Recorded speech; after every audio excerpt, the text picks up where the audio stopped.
Сайн байцгаана уу? Чингис Цахиргааны хэрэг эрхлэлт очоо байна. Намайг Халина гэдэг. Миний бие Солонгосын цагаан жилийн албан төрийн албаагчаар ажиллаж байгаад одоо бизнесийн үйлчлэгээ үзүүлэх улсын тусгай зөвшөөрлөлтөд ажиллаж байгаа. Та бүхэн өргөнөөр үйлчлүүлээрэй. Саниудаад бид Солонгост ирж суралцах гэж байгаа, ажиллах гэж байгаа улсуудаа зориулаад баг зэргийн мэдээлэл оруулж байна. Солонгост суралцж байгаа гадаадын нийт оюутны 68% буюу дийлэнх нь хүмүүнлэгийн болон нийгмийн шинжилгээ ухааны чиглэлээр суралцдаг юм байна. За бидний ихэнх нь Сөүл болон Кёнгидо төв хэсгүүдээр суралцдаг юм байна. Тэгэхээр оюутнууд маань өндөр өрсөлдөөн дотор сурч ажилладаг байгаа нь харагдаж байна.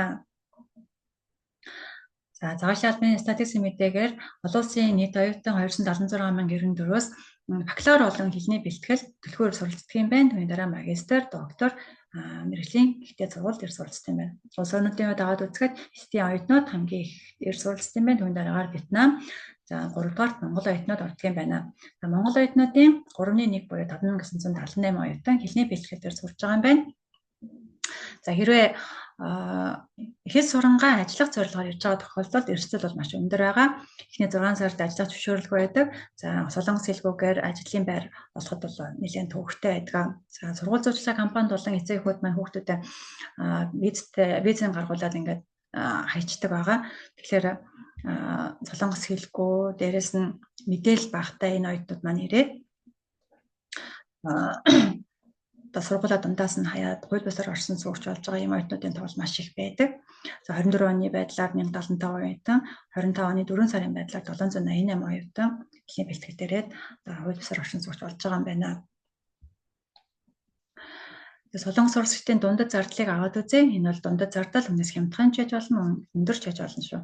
За хэлний бэлтгэлийн төлбөр жилдээ 4-5 сая, сургуулийн дотор байр 1 семестрт 700,000, хуваарь байр төрүүлж байгаа тохиолдолд 150-500 мянга, байрны урсгал зардал сардаа 50-200 мянга, хоол нэг удаа 5,000-аас 12,000 вон, за нэг сардаа нийтийн тээвэр 70-30 мянга, утасны төлбөр 40-60 мянга, нэг сардаа хичээлийн хэрэгсэл нэг семестрийн 200-400 мянган воны зардал гардаг байна. За солонгос хэлийг Монголдо сурыг гэвэл зардлын талаар та бүхэн илүү сайн мэдж байгаа. Хэрэг цаг хугацаагаа хэмнээ, зардал мөнгөө хэмнээ гэсэн тохиолдолд ахлах сургууль суралцсангаа, ихтэй сургууль ажиллаа хийж байнгаа өөртөө тохирсон хэлбэрээр солонгос хэлний дамжаа, онлайн сургалт, ганцаарчсан сургалтаар солонгос хэлээ сураад топхийн 4-өөс дээш шатанд тэнцээд шууд их сургуульдаа тэтгэлэг аваад ирж байгаа эрх тохиолдолд энэ өндөр зардлыг бол эрсдлийг бол бас бууруулах юм боломжтой байгаа.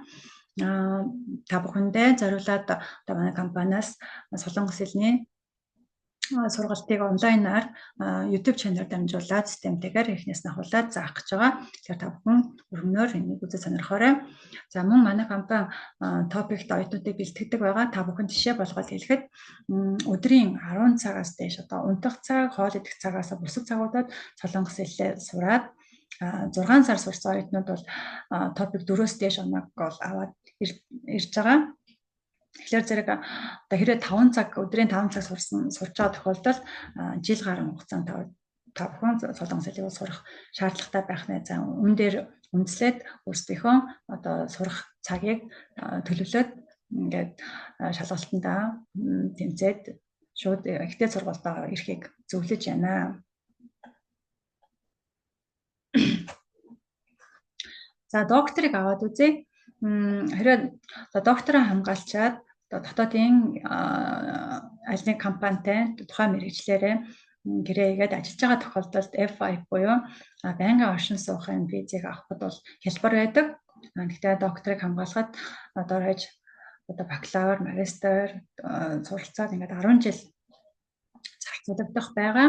За хэрвээ сурах сонирхолтой, судалгааг сонирхолтой оюутнууд байвал за бакалавр, магистраа дамжаад ингээд доктороо төгсөөд F5 руу орох боломжтой байх нэ.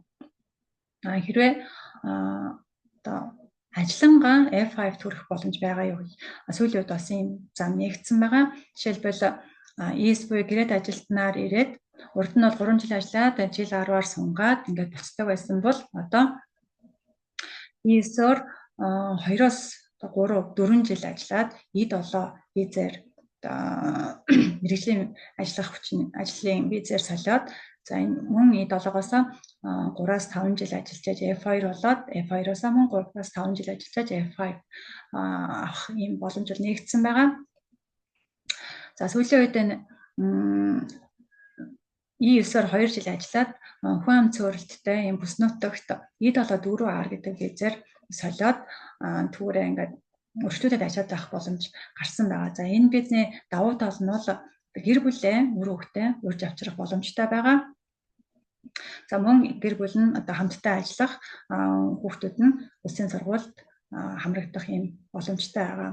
За хөдөө орон нутагт сургуулийн насны хүүхдийг өсгөхөд бол их боломжийн байдаг. Яагаад тэгэхээр хүүхдүүд цөөрөлттэй байдаг учраас багш нар бол тулж ажиллах мөн одоо сургуулийн нөгөө тэтгэмж маш их байдаг. За ийм давуу талтай байгаа. За монголчуудын хувьд урт хугацаагаар болон богино хугацаагаар байнга ирж очиж Солонгос улсад оршин сууж байгаа нийт монголчуудын тоо 56,403 байт юм байна. За эндээс F5 буюу байнгын оршин суух визтэй хүмүүсд 867 буюу 2 хүрэхгүй хувь нь F5-ыг авсан байдаг юм байна. Тэгэхээр та бүхэн одоо мэдээлэлээ сайн судлаад, дүрм журмаар сайн судлаад, дээрэс нь солонгос хэлний мэдлэгээ сайн сайжруулад, улсын мэргэжлийн үнэмлэх гэх мэт сургалтанд хамрагдаад үнэлэхтэй болсон тохиолдолд одоо хугацаагаа богино хугацаанд F5-д хүрэх юм боломжууд бол байдаг шүү гэдэг та бүхэнд хэлмээр байна. За магистр төгссөн тохиолдолд бол одоо F2 урт хугацааны визэнд өсгөхөд бол боломж байдаг. За хэрвээ одоо бакалавр магистрийн талаар бол та бүхэн сайн мэдж байгаа.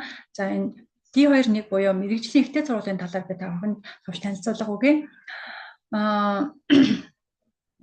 Учир нь одоо сурах хугацаагаа богиносгоод сургалтынхаа зардлыг багасгаад тийм ээ. Заавал бакалавр гэлтгүй 4 жил суралтгүйгээр 2 жил сураад энэ сургуулийг төгссөн тохиолдолд бол бакалавр магистртай бараг ижилхэн хэмжээний нөхцөлтэйгээр ажлын одоо E7 бусад ийм виз рүү солих боломжтой байдаг. За мэргэжлийн дээд сургуулиуд маань бол 2 төрлөх байдаг.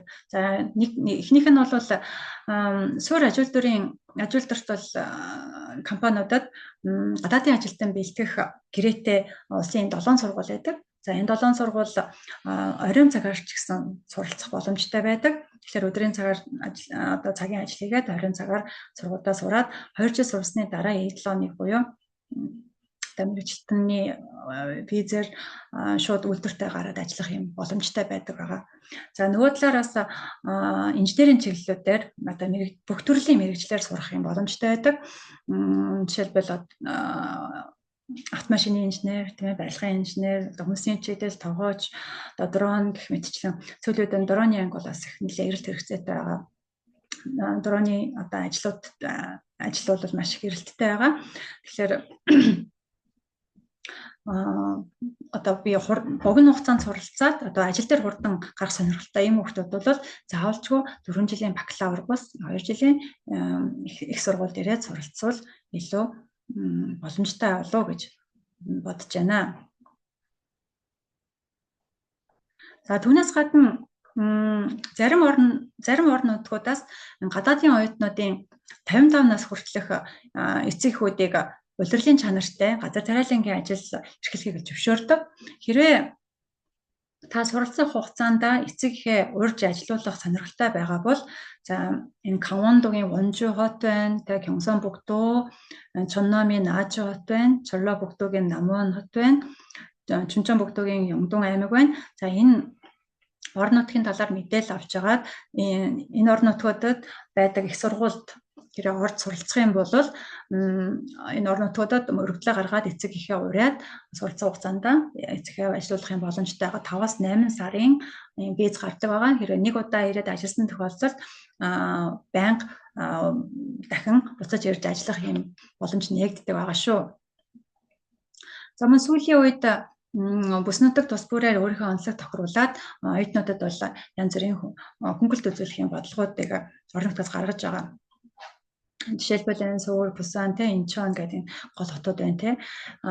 Шинжлэх ухаан болон инженерийн чиглэлээр суралцагч оюутан, мөн хагас дамжуулагч, 2 дахь электрон бам, дэвшилтэт автомашин эдангийн чиглэлээр суралцж байгаа оюутнуудад цагийн ажлын цагийг бол 30 хүртэлх цагаар нэмэгдүүлэх юм бодлого хэрэгжүүлж байгаа. Цагийн ажил бол 20 цаг хүртэлх зөвшөөрөлтэй байдаг. Тэгэхээр энэ чиглэлээр суралцж та 30 хүртэлх цагаар ажиллах боломжтой болох нэ. Мөн суралцж байгаа хугацаанд нийгмийн нэгдсэн хөтөлбөрийн 4-р шатанд тэнцсэн тохиолдолд суралцах хугацаанд жилийн чөлөө аваад дадлага хийх юм боломж өгж байгаа. Тэгэхээр энэ чиглэлээр суралцж байгаа оюутнуудад 7 хоногийн 40 цаг тэгээд цалингийн доод хэмжээгээр цалинжаад 1 жил хүртэлх хугацаанд дадлага хийх юм боломжийг өгч байгаа. За мөн энэ Gwangju, Incheon тийм ээ. Incheon хотод гадаадын их дээд сургуулийн оюутан дотоодын их дээд сургуулийн кампус дээр суралцах юм бол оршин суух дээд хугацааг 1 жилээс 2 жил болгож уртцгаах. За энэ Gwangju-гийн хувьд AI болон дэвшилтэт автомашинтай холбогдох чиглэлээр суралцж байгаа оюутнуудын санхүүгийн баталгааг тал хувиар хөнгөвчлөх. За Gwangju-гийнх болохоор сургалтын төлбөр, амжиргааны зардлын санхүүгийн баталгааг хувааж төлөхийг зөвшөөрөх нь ахнэ.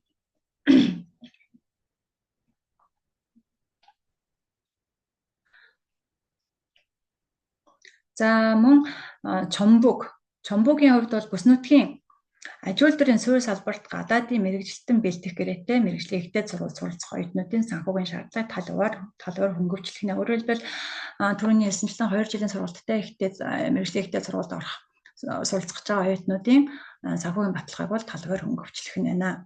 За Чоннамын хувьд бүс нутгийн гол салбарууд болох био, эрчим хүч, усан онгоцны үйлдвэрлэл, хийм, ган, өндөр насны халамж, аялал жуулчлалын чиглэлээр суралцах гадаад оюутнуудын санхүүгийн шаардлагыг бас талбар хөнгөвчлөх юм байна. За оюутнууд бол суралцах хугацаанд мэргэжлийн ажил хийх боломжгүй байдаг. Тэгвэл өндөр насны халамж болон тогооц зэрэг мэргэжлээр хагас цагийн ажил эрхлэхийг бол Чоннамын оюутнуудад бол зөвшөөрөх юм байна. За Чежүүгийн хувьд аялал жуулчлалын чиглэлээр суралцж байгаа гадаад оюутнуудад санхүүгийн шаардлагыг нь хөнгөвчлөөд жилдээ 10 саяын баталгаа шаардах юм байна. За манай компанид гишүүнээр хэлсэн оюутнууд болон ажилдаа зориулаад бид янз бүрийн үйлчлэгээ үзүүлж байгаа. Жишээлбэл Солонгос хэлний онлайн сургалтыг явуулах, шалгалтанд бэлдүүлэх, мөн Солонгос улсын ёс заншил, хувь журмын талаар анхан шатны мэдлэгийг олгох. За мөн сургалт болон ажилтай холбоотой сүүлийн үеийн мэдээлэл бодлогуудын талаар тухай бүрд нь танилцуулах. За топгийн 4-5 дугаар шатанд тэнцсэн оюутнуудад менежментийн цогц үйлчлэгээ үзүүлэх байгаа. За үүн дотор бол ихтэй сургууль, ажил мэргэжлээ сонгоход нь бол мэргэжлийн зөвлөгөө өгнө. Эсэлтийн бичгээр нь боловсруулахад туслана. Сургалтын төлөвлөгөө гаргах, хичээл сонголт, улсын мэргэжлийн үнэмлэх авахд нь бол бэлдүүлнэ. За зөвлөх оюутантай холбож өгнө. Амралт зовоолоо, урлаг спорт, нийгмийн арга хэмжээнд оролцуулна. За цагийн ажил эрхлэх зөвшөөрлийг нь авч өгөх нь. Мөн ажлын байрны мэдээллээр байнга хангана. За тэгээд F2 болон мөн F5 тийм ээ байнгын оршин суух визийг авахд юун дээр анхаарах уу, яаж бэлтэх үү, юу хэрэгтэй, юу бүрдүүлэх үү гэх энэ бүх зөвлөгөөг өгч бэлдүүлэх нь байна. За тэгээд нарийн мэдээллийг болон манайхтай холбогдохыг хүсвэл Чингис 8874 gmail.com манай имэйл рүү хандаарай. Баярлалаа.